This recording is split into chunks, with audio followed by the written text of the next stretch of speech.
Oh yeah, g'day. Just wanted to talk about stacking RAM chips for gold recovery. Um, RAM sort of comes in all kinds of shapes and sizes, especially the older stuff. All of these kind of RAM sticks don't see that often anymore, aside from these laptop RAMs, which they're only very small. It's mostly about the Goldfinger. The IC chips that are running along them, well, they're only very thin and light. Don't have a great deal in them, but still they can be processed for IC chips. But it's mostly all about the Goldfingers, and same with these older ones. All these RAM bus, basically just a RAM stick with aluminium shielding over the outside. Um, not any more valuable than any other RAM. You got these kind of Corsair kind of RAM sticks picked up recently. Same deal. Remove the aluminium heatsink. It's because they're all mostly about just the Goldfingers. And these tiny ones, the old style, don't seem that often anymore. But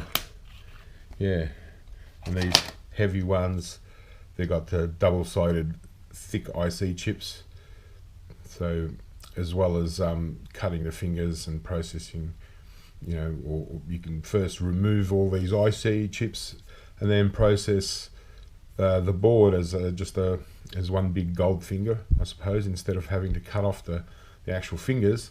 Just take off all these IC chips and you got yourself a flat gold board. So they're basically the older ones. Crossing over, this is my main stack.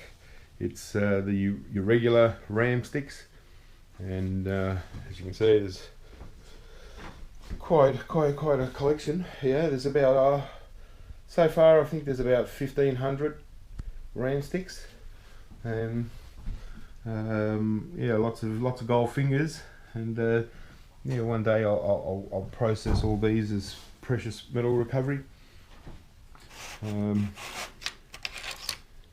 So as you can see, the IC chips that run all along them, they're not high grade IC chips. They don't have prominent gold in there. They're a little bit, but very light. So they're mostly all about the gold fingers, and but there's so many different variants. Like this one, you got your thin IC chips along the tops, and then the other side it's just flat. But there's obviously gold plating running all through there that connects to the IC chips. So I'd imagine that when processing these, instead of just cutting off the gold fingers, you would just take off all these IC chips. They're very flat, so like a sharp chisel, and remove all the IC chips and turn it into one whole board to be processed complete like this, I'd imagine. Because otherwise you're missing out on a lot of gold plating if you're just cutting off the fingers and leaving the board as is, if it's your thing. If processing RAM for gold isn't your thing and you don't want to deal with chemicals or whatever, that's fine, because RAM also has value just as it is. Like at the moment, most places in Australia, e-waste buyers pay probably between $10 and $12 a kilo for RAM.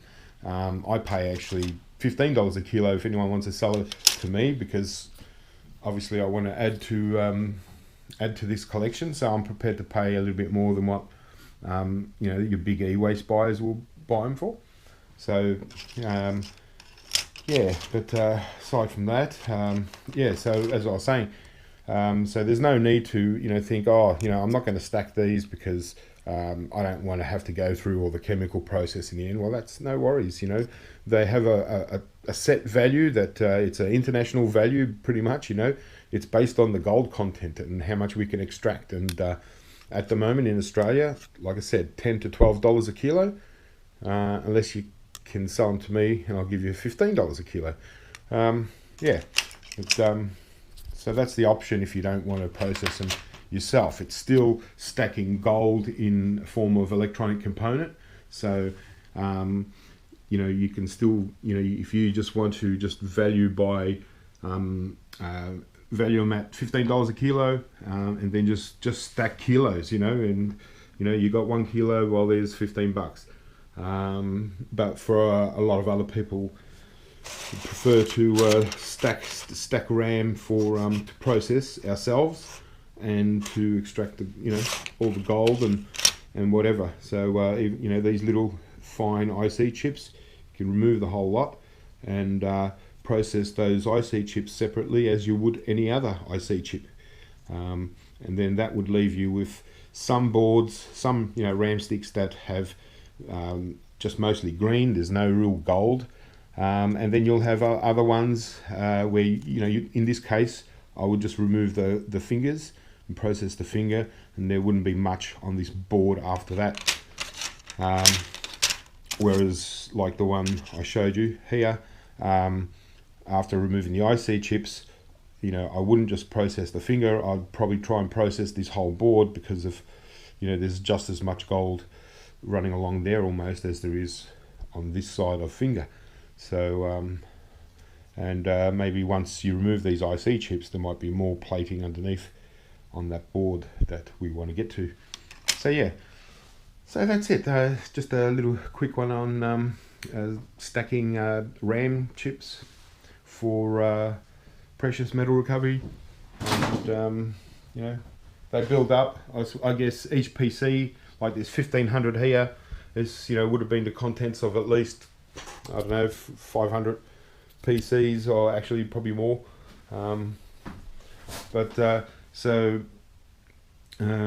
Yeah, you know, whilst you can get them as well as CPUs and things like that, it's just another thing that can you can stack and build up, and yeah, quite a cool little thing to stack for gold. There's also older silver RAM, these kind of RAM that have got silver fingers, or in some cases tin. I keep these separately. I don't really worry about these too much at the moment, because they're not very common anymore, the silver RAMs, but these ones certainly are. Yeah, so this is my little stack, and so I just wanted to give you a quick little rundown on another form of stacking electronic components for gold. And as you can see, you know, there's quite a bit of gold there, well, plating anyway, and there's no question what we got here. So if you like this sort of thing, start stacking.